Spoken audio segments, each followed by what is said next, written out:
Hello everyone, welcome back to my YouTube channel ಮನೆ ಅಡುಗೆ 18. ನಾನಿವತ್ತು ಮಾಡ್ತಿರೋ ರೆಸಿಪಿ ಕಡಲೆಬೇಳೆ ಹೋಳಿಗೆ ಮಾಡ್ತಾ ಇದ್ದೀನಿ. ಯಾಕೆಂದರೆ ಯುಗಾದಿ ಟೈಮ್ ಅಲ್ವಾ ನೆಕ್ಸ್ಟ್ ವೀಕು, ಹಾಗಾಗಿ ಹಬ್ಬದ ಟೈಮ್ ಅಂತಾನೆ ನಾನು ಈ ವೀಕಲ್ಲಿ ಹೋಳಿಗೆ ತೋರಿಸ್ತಾ ಇದ್ದೀನಿ ರೆಸಿಪಿನ. ಫಸ್ಟ್ ಅದಕ್ಕೆ ಏನೇನು ಮಾಡ್ಕೋಬೇಕು ಅಂತ ಹೇಳ್ತೀನಿ. ಫಸ್ಟ್ ನಾನು ಮೈದಾ ಕೋಟಿಂಗ್ ಬರುತ್ತಲ್ವ ಹೋಳಿಗೆಗೆ, ಅದನ್ನು ಫಸ್ಟ್ ಮಾಡ್ಕೊಳ್ತಿದ್ದೀನಿ. ಅದಕ್ಕೆ ಕನಕನ ಅಂತಲೂ ಹೇಳ್ತಾರೆ. ಅದನ್ನು ನಾನು ಫಸ್ಟು ಮೈದಾ, ಚಿರೋಟಿ ರವೆ, ನೆಕ್ಸ್ಟು ಅರಿಶಿನ ಪುಡಿ ಬೇಕಾದ್ರೆ ಹಾಕ್ಕೊಳ್ಬೋದು, ಇಲ್ಲ ಸ್ಕಿಪ್ ಮಾಡ್ಕೊಳ್ಬೋದು, ಮತ್ತು ಸ್ವಲ್ಪ ಉಪ್ಪು ಹಾಕ್ಕೊಂಡು ನೀಟಾಗಿ ಮಿಕ್ಸ್ ಮಾಡ್ಕೊಳ್ಬೇಕು.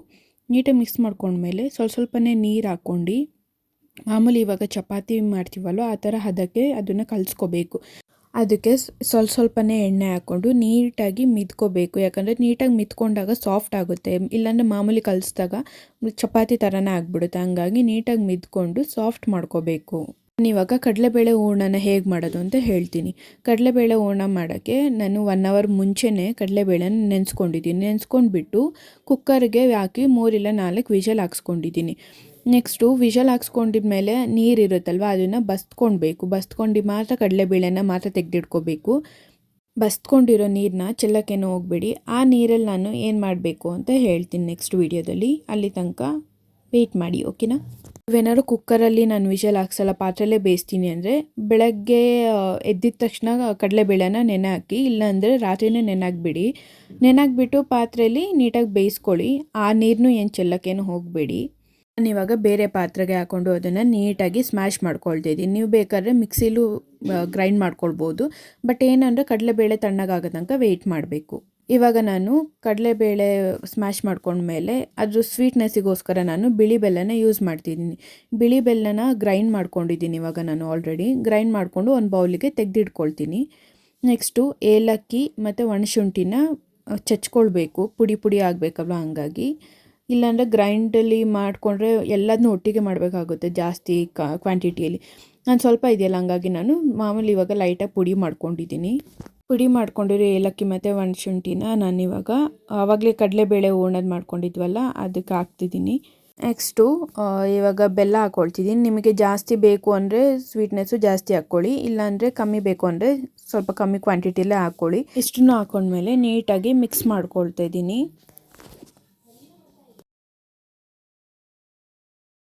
ಕಡಲೆಬೇಳೆ ಹೂರಣ ಮತ್ತು ಮೈದಾ ಎರಡೂ ರೆಡಿಯಾಗಿದೆ. ನಾನು ಇವಾಗಲೇ ಮಾಡ್ತಾಯಿಲ್ಲ, ಆ್ಯಕ್ಚುಲಿ ನಾನು ಇದನ್ನು ಬೆಳಗ್ಗೆನೇ ಮಾಡ್ಕೊಳ್ತಿರೋದು. ಇವಾಗ ಬೆಳಗ್ಗೆ ಮಾಡಿಟ್ಕೊಂಡು ನಾನು ಮಧ್ಯಾಹ್ನ ಹೋಳಿಗೆ ಮಾಡ್ಕೊಳ್ತಿದ್ದೀನಿ. ಹಾಗಾಗಿ ನಾನು ಬೆಳಗ್ಗೆಯಿಂದ ಮಧ್ಯಾಹ್ನ ತನಕ ಬಿಡ್ತೀನಿ. ಹಾಗೆ ಹೂರಣ ಮತ್ತು ಮೈದಾನ ಎರಡೂ ರೆಡಿ ಮಾಡ್ಕೊಂಡಿದ್ನಲ್ಲ, ಅದನ್ನು ನಾನಿವಾಗ ಮಧ್ಯಾಹ್ನ ಸ್ಟಾರ್ಟ್ ಮಾಡ್ತಾಯಿದ್ದೀನಿ.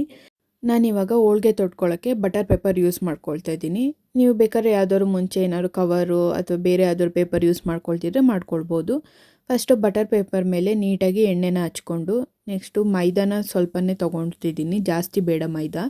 ಅದನ್ನು ರೌಂಡ್ ಮಾಡಿಕೊಂಡು ಬಟರ್ ಪೇಪರ್ ಮೇಲೆ ನೀಟಾಗಿ ನಿಧಾನಕ್ಕೆ ಸ್ಪ್ರೆಡ್ ಮಾಡ್ಕೊಳ್ಬೇಕು. ಅದು ಅರ್ಧೋಗಿರೋ ಥರ ಎಲ್ಲ ಮಾಡ್ಕೊಳ್ಬಾರ್ದು, ಹಾಗಾಗಿ ನೀಟಾಗಿ ಸ್ಪ್ರೆಡ್ ಮಾಡ್ಕೊಳ್ತಿದ್ದೀನಿ.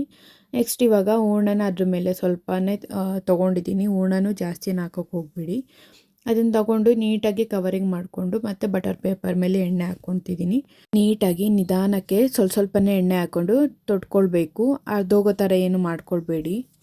ಈ ಥರ ನೀಟಾಗಿ ಅದನ್ನು ಸ್ಪ್ರೆಡ್ ಮಾಡ್ಕೊಳ್ಬೇಕು. ಅದನ್ನು ತೊಟ್ಟಬಾರ್ದು ಹೋಳಿಗೆನ. ಇವಾಗ ಮಾಮೂಲಿ ರೊಟ್ಟಿ ಎಲ್ಲ ತೊಟ್ಕೊಳ್ತೀವಲ್ಲ ಆ ಥರ ಎಲ್ಲ ತೊಟ್ಟಕ್ಕೆ ಹೋಗಬಾರ್ದು. ನೀಟಾಗಿ ನಿಧಾನಕ್ಕೆ ಪ್ರೆಸ್ ಮಾಡ್ಕೊಳ್ತಾ ಹೋದರೆ ರೌಂಡ್ ಮಾಡಿಕೊಂಡು ಅದು ಆರಾಮಾಗುತ್ತೆ.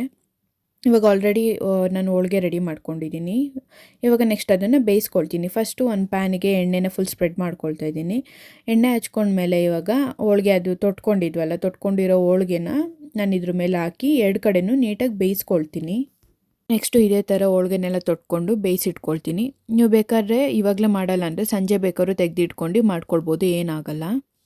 ಇವಾಗ ನಾನು ಹೋಳಿಗೆ ಜೊತೆ ತಿನ್ನೋಕ್ಕೆ ಕಾಯಿ ರಸನ ಮಾಡ್ಕೊಳ್ತಿದ್ದೀನಿ. ನೀವು ಬೇಕಾದ್ರೆ ತುಪ್ಪ ಮತ್ತು ಎಣ್ಣೆಲೂ ತಿನ್ಬೋದು. ಕಾಯಿ ರಸ ಮಾಡ್ಕೊಳ್ಳೋಕ್ಕೆ ಒಂದು ಜಾರ್ಗೆ ತುರಿದಿರೋ ಕಾಯಿ, ಏಲಕ್ಕಿ, ಒಣಶುಂಠಿ ಪುಡಿ, ಅರ್ಧ ಸ್ಪೂನ್ ಉಪ್ಪು ಮತ್ತು ಸಕ್ಕರೆ ನಿಮಗೆ ಎಷ್ಟು ಬೇಕು ಅಷ್ಟು ಹಾಕ್ಕೊಳ್ಳಿ. ನಾನು ಒಂದು 4 ರಿಂದ 5 ಸ್ಪೂನ್ ಹಾಕ್ಕೊಳ್ತೀನಿ.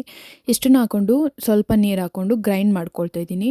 ಇವಾಗ ರುಬ್ಕೊಂಡಾದಮೇಲೆ ನಾನು ಆವಾಗಲೇ ಬೇಳೆನ ಬೇಯಿಸ್ಕೊಂಡಿದ್ನಲ್ಲ, ಅದು 1 ಕಪ್ ಅಷ್ಟು ತೆಗೆದಿಟ್ಕೊಂಡಿದ್ದೆ.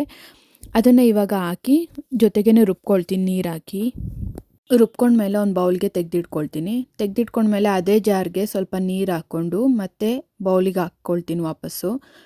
ಜಾಸ್ತಿ ಗಟ್ಟಿಗೆ ಮಾಡ್ಕೊಳ್ಬಾರ್ದು, ನೀರು ಥರನೇ ಇರಬೇಕು ಕಾಯಿ ರಸ, ಚೆನ್ನಾಗಿರುತ್ತೆ.